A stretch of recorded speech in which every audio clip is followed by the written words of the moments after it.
Good morning po! Kamusta na po kayo? Purihin ng Panginoon. Ngayon po ay January 3, 2024. Isa na namang edisyon ng Morning Devotion ng ating matutunghayan mula po dito sa Crossroad United Methodist Church. Ang aking pong ibabahagi sa bawat isa sa atin sa umagang ito ay may kinalaman po sa ating celebration sa Sunday about baptism of the Lord. Sabi po sa Ebanghelyo ni San Juan, Kabanatang 1, Talatang 9, hindi nagluwat. Dumating si Jesus mula sa Nazaret, Galilea at siya ay binautismuhan ni Juan sa ilog Jordan. So ano po bang ibig sabihin ng bautismo? Una, ito ay tanda ng paglilinis, pagsisisi sa ating mga kasalanan. Kapag tayo po ay nabautismuhan, meron po tayong bagong buhay o meron po tayong tinatawag na transformation. Ito po ay tanda ng pakibahagi sa biyaya ng Panginoon.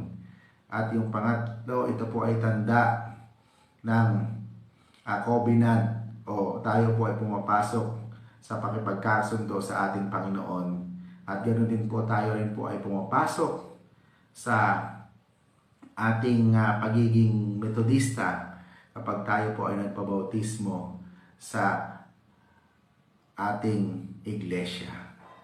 So, dito po sa ating binasa ay ang ating Panginoon ay nagpabautismo upang matupad ang buong katwiran. So, ano pong ibig sabihin nun?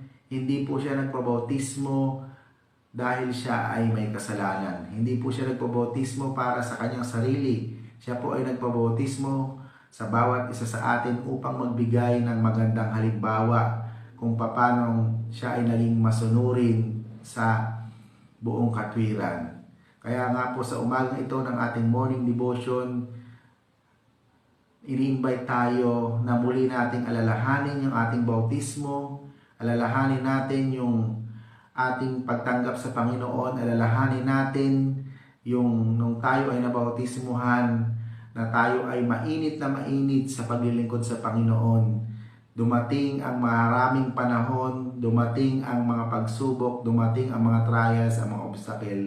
Kamusta na po ang ating buhay bilang mga mananampalataya? Kaya, nawa, ngayon pong baptism of the Lord, maalala natin yung ating bautismo upang muling magpaalam, mag-ignite, mag-elevate ng ating pananampalataya sa ating Panginoon. So tayo po ay dumako sa ating prayer time para sa ating morning devotion sa umagang ito. Tayo ay manalangin. Dakilang Diyos, salamat po sa umagang ito dahil patuloy kang mabuti sa bawat sa amin sa pangatlong araw ng taong ito 2024. Patuloy niyo po kaming samahan.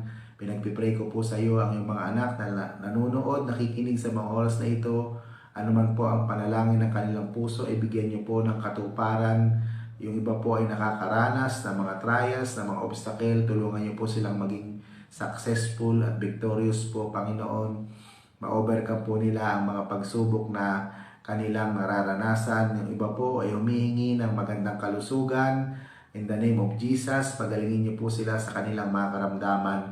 At yung iba po ay humihingi ng proteksyon, ng pag-iingat. Ingatan niyo po sila, dakilang Diyos. Pinagpipray ko po sa iyo ang aming minamahal na bansa. I-bless niyo po ang bansang Pilipinas at lahat po ng mga kapatid namin na nasa ibayang dagat na nanonood, nakikinig sa mga oras na ito. Marami pong salamat, dakilang Diyos. Huwag niyo po kaming iiwan, huwag niyo po kaming pababayaan. At patuloy ka naming maramdaman, makita, madama, maranasan sa aming mga buhay. Ito po ang aming panalangin sa patamis na pangalan ni Jesus na aming Panginoon. Amen. Ayan, natapos na naman tayo para sa isa na namang edisyon ng Morning Devotion mula po dito sa Crossroad United Methodist Church.